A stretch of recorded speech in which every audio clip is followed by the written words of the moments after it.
The first brick in the PNG deterrent wall is the processing centre on Manus Island. Right now there are about 130 people in the camp, but there are plans to expand capacity to 3,000. Ronnie Knight is the Manus Island MP in PNG government, and I spoke to him a short time ago from Port Moresby. Thank you. How is this decision being received in Manus?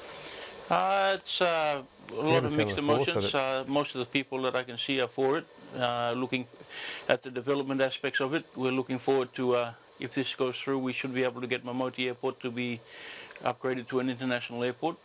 How many people can fit on Manus Island at the moment?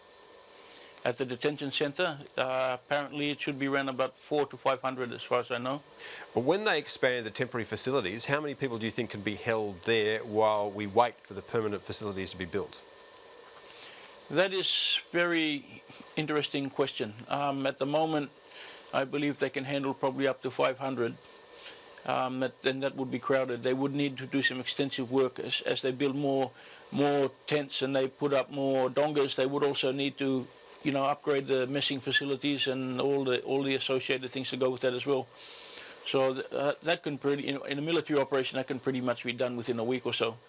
But then again, the care that these people receive will probably be, the more people are in there, the less care that they will get. It's just one of those things. And how long will it take to get it up to 3,000?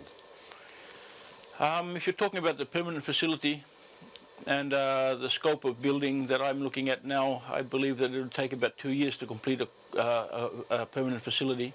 Their option now would be most realistically to extend the temporary facility. Now that could be done in a couple of days, depending on how many tents and dongas they need. And will the facility be on the same site, the permanent facility? No, there's several sites picked.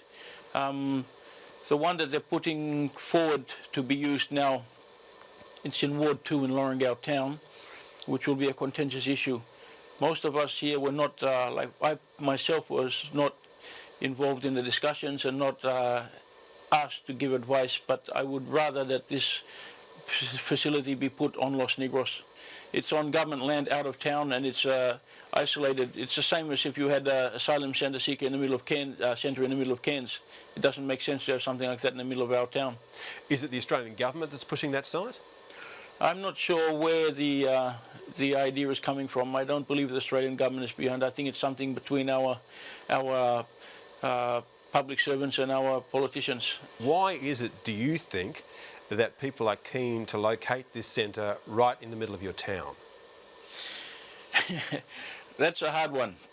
I don't know why. Maybe somebody owns a block of land there that they would rather the Australian government lease from them. I'm not sure. But I don't think it's going to happen because as far as I'm concerned, I'm standing totally against it.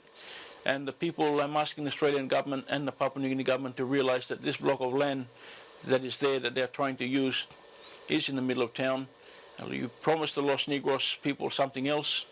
Remember that Los Negros is the gateway to Manus. We have an airport there, we have the power station there, we have a national high school there. Let's not make any more troubles for ourselves. Let's deliver what we promised and put the facility on Los Negros Island, not on Manus Island and not in the middle of town. It would be totally stupid to put something like this in the middle of Cairns. We shouldn't put something like this in the middle of Lorengau. It just doesn't make sense. You said at the outset that you thought it would take 2 years to build the permanent facility. Do you have any idea what that might cost?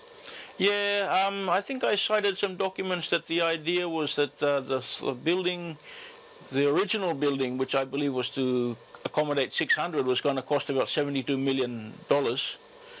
So, if you work that out, 3,000, that's you times it by 4, that'll probably give you an idea of what we're looking at. It's a big hunk of change.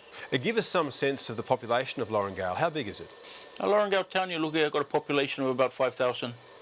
And how do you think a population of about 5,000 would cope with 3,000 people being introduced in a detention centre? How could you cope with something like that? Well, that's the main reason why I don't think it's a good idea to have it in Lorengau town. If it's on Los Negros and it's away from the town, it's easy to control, and much better to keep the asylum seekers out of the actual general community, as we can see recently with the recent riots in Nauru. You don't want that happening in the middle of our town. How could you control, no matter where it was, riots in a population of potentially 3,000 people? Well, that is an issue for G4S. They're the company that's in there, and they should have enough people in there to handle that problem. Is it your understanding from your Prime Minister that all the people who are found to be refugees that are being processed through Manus or will be processed through Manus will be resettled in Papua New Guinea? Yes, from the brief conversation I had with him, that there would be, he was saying that that was the idea, but I don't think that will happen in Papua New Guinea, because the track to get citizenship in Papua New Guinea is probably even more stringent than for an Australian to get Australian citizenship. There are certain conditions that I don't think any of those asylum seekers will be able to meet. I think the way I read it is that we're going to be looking at processing them and moving them off to another country. I don't think that Papua New Guinea will be handling them. So, Ronnie Knight, where do you imagine the people who are found to be refugees, which you believe won't be resettled in Papua New Guinea, will go?